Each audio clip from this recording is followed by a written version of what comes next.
क्या आपको पता है, एक रात प्रभु राम और लक्ष्मण अचानक गायब हो गए। पूरा वन दुख और भय से भर गया।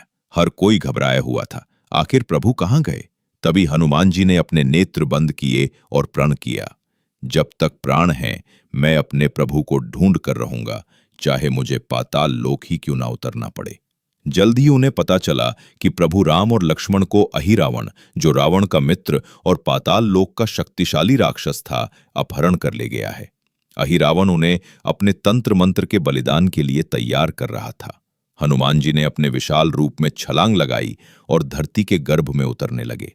जैसे जैसे वे नीचे जाते गए, वैसे वैसे अंधेरा घना होता गया। पाताल लोक की हवा भारी और गर्म थी।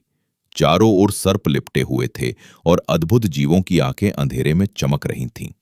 कहीं दूर से मृदंग की धीमी सी ध्वनि सुनाई देती थी, जैसे किसी यज्ञ की तैयारी चल रही हो। हनुमान जी ने ऊंचे स्वर में पुकारा, जय श्री राम। उनकी गर्जना से पाताल लोक की गुफाएं कांप उठीं और सर्प भय से पीछे हट गए। थोड़ी दूर उन्हें एक विशाल द्वार दिखा, मकर द्वार, जो पाताल लोक का मुख्य प्रवेश द्वार था। वो द्वार जीवित प्राणी की तरह हिलता डुलता था। उसके दांत आपस में टकराते थे और चारों ओर से अग्नि निकलती थी। हनुमान जी ने अपनी पूंछ लपेटी और पूरी शक्ति से वार किया। द्वार टूट पड़ा और तभी उनके सामने एक तेजस्वी युवक खड़ा हो गया। वो था मकर ध्वज, पाताल लोक का द्वारपाल। उसने कहा, रुको, कोई भी बिना अनुमति अंदर नहीं जा सकता। हनुमान जी ने उसे देखा और कहा, बालक, तू कौन है? मकरध्वज बोला, मैं मकरध्वज, अहिरावण का सैनिक हूं, पर कहते हैं मैं तुम्हारा पुत्र भी हूं। हनुमान जी चौंक उठे।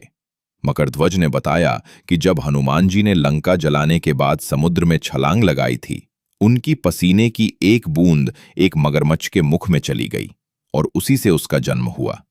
हनुमान जी मुस्कुराए और बोले, तो तू मेरा पुत्र है, तो फिर आज तू अपने पिता का धर्म निभा और मुझे मेरे प्रभु तक पहुंचने दे।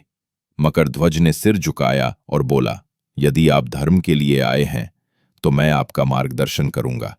दोनों पाताल लोक के गहरे मंदिर तक पहुंचे, जहां अहिरावण ने राम और लक्ष्मण को बांध रखा था। वहां की दीवारों पर राक्षस नृत्य कर रहे थे। दीपक की लपटें नीली हो चुकी थीं और हवा में तंत्र मंत्र की गंध घुली हुई थी। तभी हनुमान जी ने अपने पंचमुखी रूप का आवाहन किया। हनुमान, नरसिंह, गरुड़, वराह और हयग्रीव। 5 दिशाओं में प्रकाश फैल गया। अहिरावण का सारा तंत्र मंत्र भस्म हो गया। हनुमान जी ने एक ही वार में अहिरावण का सिर काट दिया।